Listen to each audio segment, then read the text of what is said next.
اپنے عوام کے لیے ہاتھ پاؤں نہیں مار رہی، اور جو عوام کی توقعات ہیں وہ شاید ان کو سنائی نہیں دے رہی. تو یہ پرسیپشن جو ہے وہ جب آپ ریالٹی کے ساتھ جوڑتے ہیں تو ریالٹی جو ہے وہ اتنی اس حوالے سے اہم ہے بتانی آپ کو کہ جس ملک کا وزیر اعظم جو ہے اس کے دل میں عوام کا درد اور احساس جو ہے وہ اس حد تک کوٹ کوٹ کر بھرا ہو کہ وہ ابھی پرائم منسٹر نام ہے بھی بنا ہو، لیکن اپنی والدہ کی کینسر کی تڑپ کو دیکھ کے وہ دکھی انسانیت کو بچانے کے لیے دوسروں کے گھروں میں موجود کینسر پیشنٹس کو بچانے کے لیے وہ ہاسپٹل کی بنیاد رکھ دے. تو اس کے ساتھ ساتھ یہ کیسے ہو سکتا ہے کہ اس کے ارد گرد جہاں پہ پروردگار نے اس کو استطاعت، طاقت اور اختیار دیا وہاں پہ وہ وزیر اعظم کی حیثیت سے اپنی ذمہ داریوں سے غافل ہوں یا ان کو پورا نہ کر رہے ہوں. 24 گھنٹے وزیر اعلیٰ پنجاب اور وزیر اعظم پاکستان اور پی ٹی آئی کی قیادت اور دیگر صوبوں میں ہماری حکومتیں سر جوڑ کے اسی بات پہ مسلسل کوشاں ہیں کہ ہم نے کس طرح اس مہنگائی کے طوفان کے آگے بند باندھنے ہیں، اور کیسے ہم نے جو الحمدللہ اس وقت ہماری معیشت جو ہے وہ درست سمت پہ چل پڑی ہے. 3 سال پونے 3 سال عوام نے جس کرب میں گزارے ہیں ہمیں اس درد کا احساس ہے، لیکن میں عوام کو مبارکباد دینا چاہوں گی کہ وزیر اعظم، ان کی ٹیم اور پاکستان تحریک انصاف کی صوبائی حکومتوں نے مل کے جس جافشانی سے کام کیا ہے آج اس کے مثبت اثرات جو ہیں آپ کی معیشت پہ رونما ہونے شروع ہوئے ہیں. آپ کی جو بڑھتے ہوئے ریمیٹنسیز ہیں، آپ کا جو کرنٹ اکاؤنٹ ڈیفیسٹ سرپلس میں پہلی دفعہ گیا ہے، آپ کی جو ایکسپورٹس کی ریکارڈ جو ہے وہ ڈیٹا ہے، اور سب سے زیادہ آج ایگریکلچر سیکٹر کے اندر آپ کی جو ریکارڈ ترقی ہے، آپ کی گندم کی فصل ہو، چاول کی فصل ہو، گنے کی فصل ہو، مکئی کی فصل ہو، ریکارڈ بمپر کراپس ہوئی ہیں. تو یہ سارے آپ کے macro indicators ultimately micro indicator کی شکل میں ٹکل ڈاؤن ایفیکٹ نچلی سطح پہ جائیں گے. وہ ترقی اور خوشحالی جس کا خواب آپ دیکھتے ہیں وہ وزیر اعظم کی قیادت میں آپ اس کو اچیو کریں گے. اور سب سے اہم چیز کہ ایک طرف آپ کا روپے پہ پریشر ہے، اور وہ روپے پہ پریشر جو ہے وہ اس وقت آپ روپے کو تگڑا کر سکتے ہیں جب آپ کی ایکسپورٹس بڑھیں، پاکستان میں ڈالر آئیں، اور ڈالر پاکستان سے باہر جاتے رہے. ماضی میں کیا ہوتا رہا، ہمیں 3 سال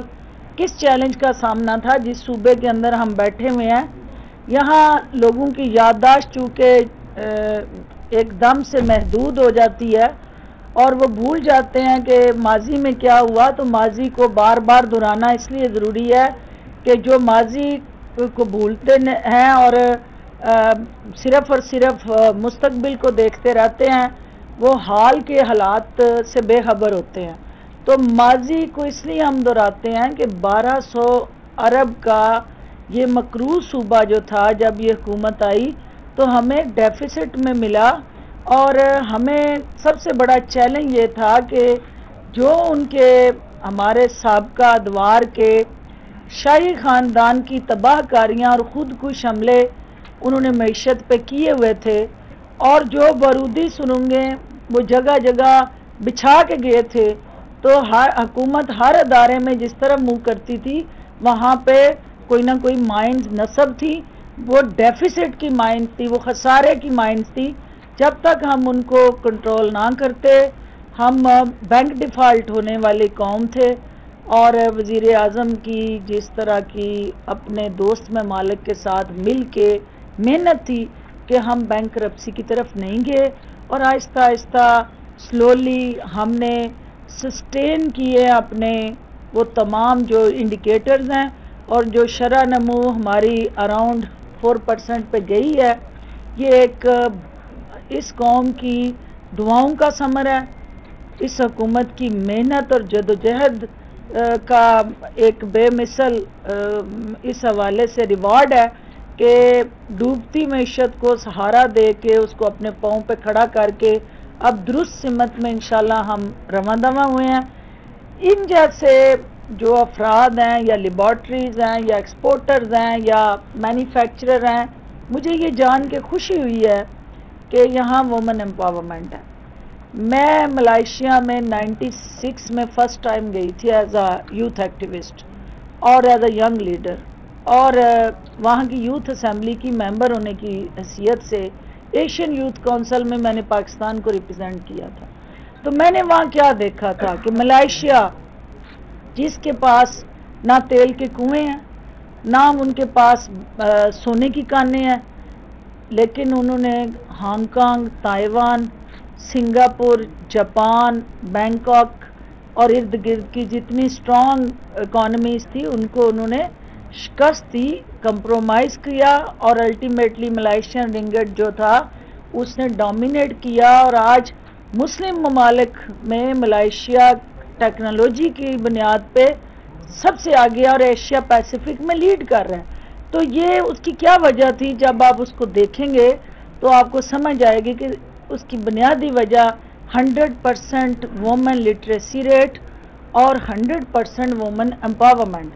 کیونکہ نہ میں مغرب سے پاکستان کو کمپیئر کر سکتی ہوں، نہ امریکہ سے، نہ دنیا کے کسی اور بر اعظم سے۔ ہم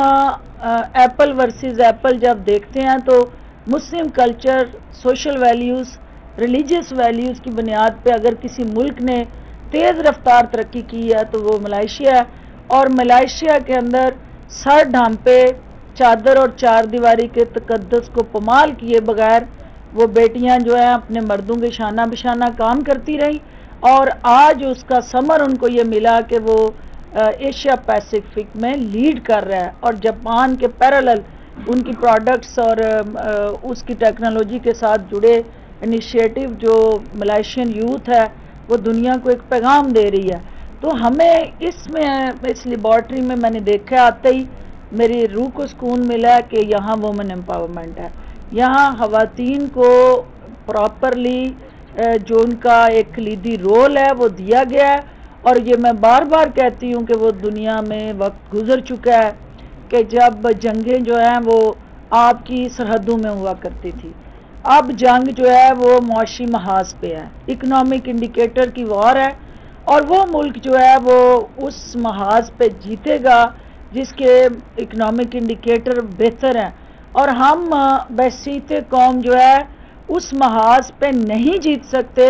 جو اپنی آدھی سے زیادہ فوج جو ہے وہ گھروں میں چھوڑ کے محاذ پہ انگیج ہے۔ ہمیں دنیا کا مقابلہ کرنا ہے تو اپنی 100% فورس کو اکنامک فرنٹ پہ لانا ہے، اور ہماری بیٹیاں، ہماری بہنیں، ہماری مائیں وہ ہماری ایسی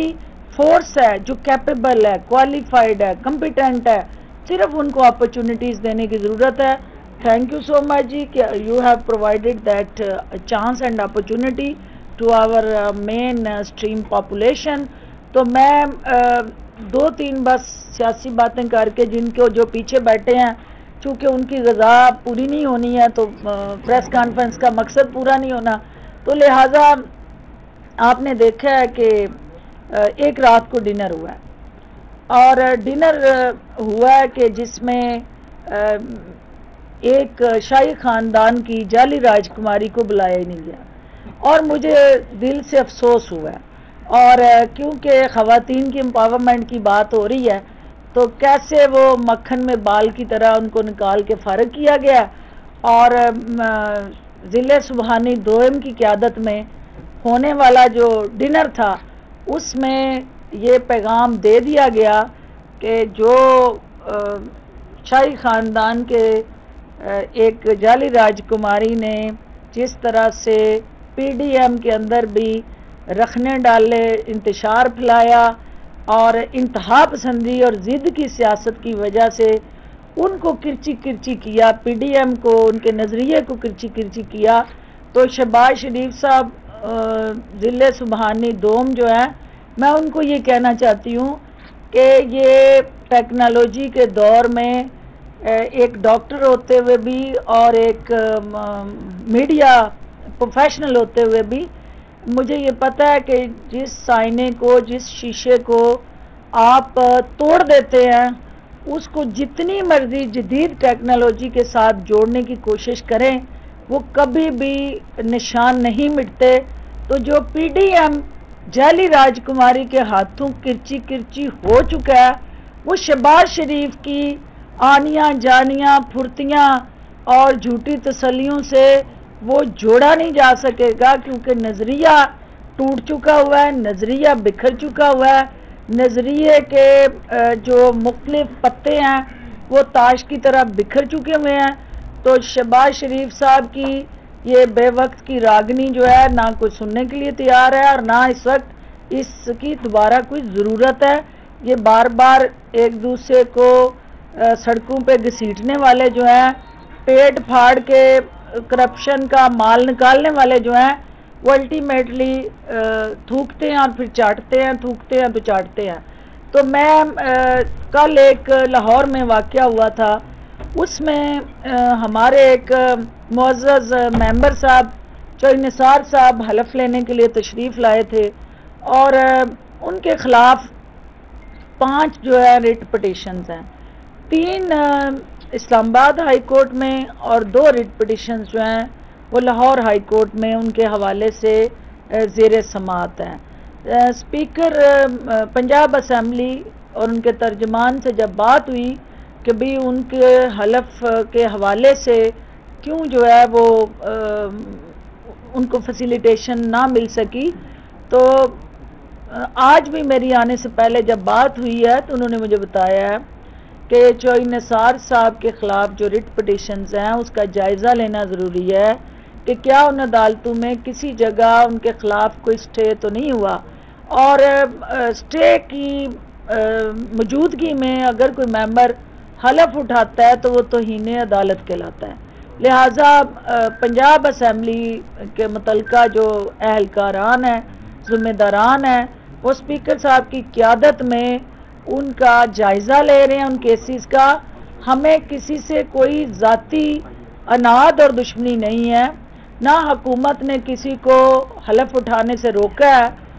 حکومت یہ سمجھتی ہے کہ جس نے عوام سے مینڈیٹ لیا ہے اور عوام کے ووٹ سے منتخب ہوا ہے، اس نے گھر میں بیٹھ کے 3.25 سال جو ہے اس مینڈیٹ کی توہین کی ہے، کیونکہ عوام نے جس ممبر کو اسمبلی میں بھیجا ہے وہ اپنی آواز بلند کرنے کے لیے بھیجا ہے. اگر کوئی ممبر جو ہے وہ گونگا بن کے، روٹھی حسینہ بن کے اور بالکل عوامی مسائل پہ بات کرنے کی بجائے اپنی پارٹی کے اس درد کے ساتھ جڑ کے لا تعلق ہو کے گھر بیٹھتا ہے، تو اس کا مطلب ہے کہ وہ اس مینڈیٹ کو دفن کرتا ہے اور عوام کے ان کے جو بنیادی حقوق ہیں اس حلقے سے کہ ان کا قتل عام کرتا ہے. تو لہٰذا جو ہی وہ کلیئرٹی آئے گی کورٹس کی طرف سے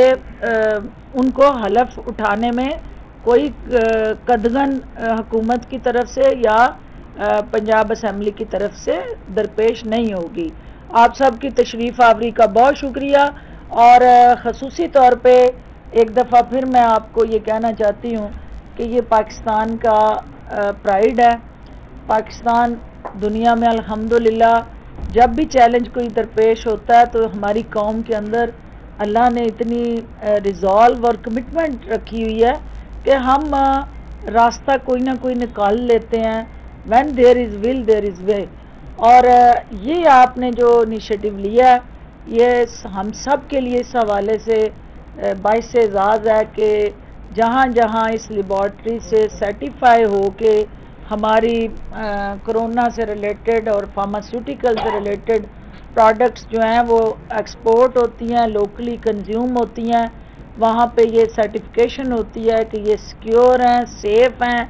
اور ہائیجینیکلی کرونا فری ہیں. اس سے آپ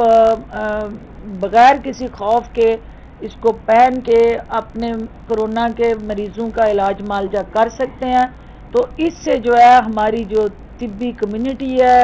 پیرامیڈکس ہیں، ڈاکٹرز ہیں، ہیلتھ پروفیشنلز ہیں، ان کو جو ہے وہ ایک سپورٹ ملتی ہے۔ آخر میں پرائم منسٹر صاحب چونکہ کل تشریف لے کے جا رہے ہیں لیا میں، تو ہیلتھ کا حکومت پنجاب کا وزیر اعلیٰ پنجاب عثمان بزدار کا ایک صوبے کے اندر ہیلتھ کیئر سیکٹر میں جو انقلاب لانے کا عزم ہے، کل 2 اہم منصوبوں کا پرائم منسٹر لیا میں افتتاح کرنے جا رہے ہیں۔ ایک تو جو ہم نے اس قوم سے وعدہ کیا تھا کہ 2 نہیں 1 پاکستان،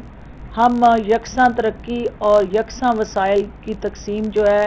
وہ اپنے اور پرائے کے تمیز میں جائے بغیر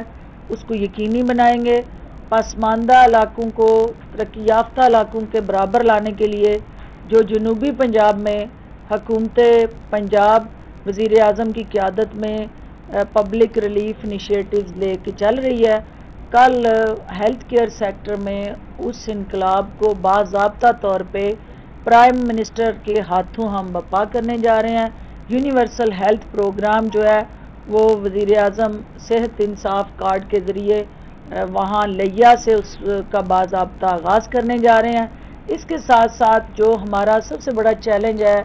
اینٹی نیٹل اور پوسٹ نیٹل کیئر کا، mother mortality rate and infant mortality rate, بدقسمتی سے پاکستان کے جو انڈیکیٹرز ہیں وہ اس میں کوائٹ ہائی ہیں۔ جو ہمارا ڈیتھ ٹول ریٹ ہے وہ سارک ریجن میں بھی ہم سب سے آگے ہیں۔ تو اس کو کنٹرول کرنے کے لیے جو پنجاب نے 6 سے مدر ہومز یعنی ماں اور بچے کی صحت کے ساتھ جڑے ہاسپٹل بنائے ہیں، کل پرائم منسٹر لیا میں اس ہاسپٹل کا افتتاح کرنے جا رہے ہیں۔ تو یہ ہماری عوام دوست پالیسیز کی عکاسی ہے۔ یہ ہمارا جو ہے وہ سابقہ ادوار میں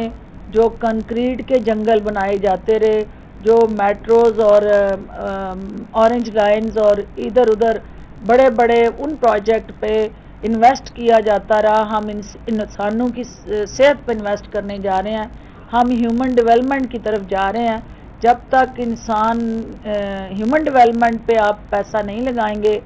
آپ ترقی اور خوشحالی کے جو ثمرات ہیں ان کو حاصل نہیں کر پائیں گے۔ تو لہٰذا میں چونکہ ہیلتھ کیئر سیکٹر کا اور آپ کا ایک بڑا کلیدی رول ہے، تو آپ کا ہیلتھ کیئر سیکٹر کے اس انقلاب میں اس لیبارٹری کا بہت اہم رول ہے، اور انشاءاللہ ہم آپ کے ایفرٹس کو سپلیمنٹ کریں گے۔ ہر طرح کی فیسیلیٹیشن اور سپورٹ جو آپ کے سرمایہ دار اور کاروباری حضرات اور مل مالکان، کارخانے دار یا فیکٹری والوں کو حکومتی ایز آف ڈوئنگ بزنس کے ذریعے دستیاب کی گئی ہیں، اس کو مزید بہتر کمٹمنٹ سے امپلیمنٹ کریں گے اور آپ کے راستے کے کانٹے چنیں گے تاکہ آپ کاروبار کریں، لوگوں کو روزگار دیں، اور آج کے دور میں روزگار دینا سب سے بڑا صدقہ جاری ہے۔ اور میں دعا گو ہوں کہ پروردگار آپ کی توفیقات میں اضافہ کرے، آپ پاکستان کا نام روشن کریں، اور اس مشکل گھڑی میں جو آپ کے ورکرز ہیں ان کی ریلیف کے لیے جو انیشیٹوز آپ لے سکتے ہیں لیں، تاکہ پاکستان کی بہتری ہو، معاشرے میں مثبت تبدیلی آئے، اور ہم سب مل کے ایک چین بن کے ایک دوسرے کی طاقت بن کے ایک دوسرے کے دکھوں کا مداوع کریں۔ آپ سب کی تشریف آوری کا بہت شکریہ جی، thank you so much. Madam آپ نے ذکر کیا کہ پی ڈی ایم کے کل جو ڈنر ہوا ہے اس میں نہیں تھی راج کماری جن کو آپ نے کہا مریم نواز، اس میں تو مولانا فضل الرحمان اور بلاول بھی جو ہے وہ نہیں تھے، اس کا مطلب کہ جو مین کی لیڈرشپ تھی وہ کل گائی تھی۔ دوسرا میں آپ نے کہا کہ گلزار صاحب کی سوچ جو ہے وہ پریویل کر رہی ہے پنجاب میں، سوال یہ کہ کیا واقعی گلزار صاحب کی سوچ ہے یا بنی گالہ سے یہ چیزیں جو ہیں وہ آتی ہیں؟ عظمیٰ بخاری کہتی ہے کہ یہ کھلونا ہے جو چابی پہ چلتا ہے۔ پہلے تو بتائیں کہ عظمیٰ بخاری کی اپنی حیثیت کیا ہے۔ عظمیٰ بخاری جن بیساکھیوں پہ کھڑی ہے وہ بیساکھیاں جو ہیں ان کی اپنی اوقات کیا ہے، اور جو اپنے پاؤں پہ کھڑے ہونے کے قابل نہ ہو سیاسی یتیم، وہ اس کو حق کیسے ہے کہ ایک منتخب عوامی نمائندہ جو ووٹ لے کے آیا اس کی تصحیح کرے، اور یہ سیاسی یتیموں کا ٹولہ جو ہے اور سٹپنیاں جو ہیں یہ صرف اور صرف اپنی سیاسی سکرین پہ زندہ رہنے کے لیے یہ آو بقا کرتی رہتی ہیں. ایک پچھلے کل سے میں دیکھ رہی ہوں، اچھا آپ نے مجھے یاد کرا دیا کہ سوشل میڈیا پہ ایک درباری ہے نون لیگ کا اور ہواری بھی ہے، اور ان کی سوشل میڈیا میں مریم نواز کے ساتھ ایسوسیٹڈ ہے، اور اسپین کے اندر اس نے بیٹھ کے ایک اکاؤنٹ کھولا ہے اور وہاں سے وہ انتہائی گھٹیا تضحیک آمیز ویڈیو میرے حوالے سے اس نے اپلوڈ کی، اور پھر اس نے جو ہے اس کے اندر جتنے جھوٹ بولے بکواس کی. میں سیاست میں آپ ایک دوسرے کو لان تان کرتے رہتے ہیں، یہ آپ کی سیاست کا کلچر بن گیا ہے، لیکن میرے ایمان کو چیلنج کر کے اس نے جس قسم کی گھٹیا گفتگو کی ہے، میں انہیں یہ کہنا چاہتی ہوں نون لیگ کے درباریوں کو کہ تمہیں یہ ہے کہ اس طرح کی واہیات گفتگو سے ڈاکٹر فردوس کو تم ملائن کر لو گے، اس کو بیک فٹ پہ لے جاؤ گے، جن کے اندر ایمان کی طاقت ہوتی ہے، جو نبی اکرم صلی اللہ علیہ وآلہ وسلم کے حقیقی چاہنے والے ہوتے ہیں. وہ بزدل نہیں ہوتے، وہ بہادر اور جرأت مند ہوتے ہیں، کیونکہ ایمان کی طاقت سے ان کا ضمیر زندہ ہوتا ہے. اور تم جیسے مردہ ضمیر والے جو ہیں وہ باہر بیٹھ کے جھوٹا پروپیگنڈا اور غلاظت بک کے وہ پیچھے سے وار کرتے ہیں اور سامنے سے وار کرنے کی ان کو جرأت نہیں ہوتی. تو یہ جعلی راجکماری اپنے ان گنڈوں کو جو گنڈے ہیں ان کی غلامی میں ان کو لگام دے دے. ادروائز جو ہے وہ پی ٹی آئی کے جو آپ کو پتہ ہے کہ اس طرح کی سوچ جو ہے جس میں ماں بہن اور بیٹی کے تقدس کو پامال کیا جائے، وہ ہم نہیں چاہتے کہ اس معاشرے کے اندر ایسی کوئی سوچ جنم لے، کیونکہ بیٹیاں بھی سانجی ہوتی ہیں، بہنیں بھی سانجی ہوتی ہیں، مائیں بھی سانجی ہوتی ہیں. تو لیکن یہ جس روش پہ نون لیگ اور مریم نواز خصوصاً اپنے درباریوں کے ذریعے چل پڑی ہے، تو پھر بہت ساری حقیقتیں ایسا نہ ہو کہ مجبوراً ہمیں بھی آشکار کرنی پڑے. تو جو چھپ کے اسپین میں بیٹھ کے اکاؤنٹ کھول کے گھٹیا زبان چلا رہا ہے، اس کے اندر جرأت اور ہمت ہونی چاہیے کہ پاکستان میں آ کے یہاں بات کرے اور اس کا ہم سامنا کریں اور اس کو جواب دیں. آپ کا شکریہ جی.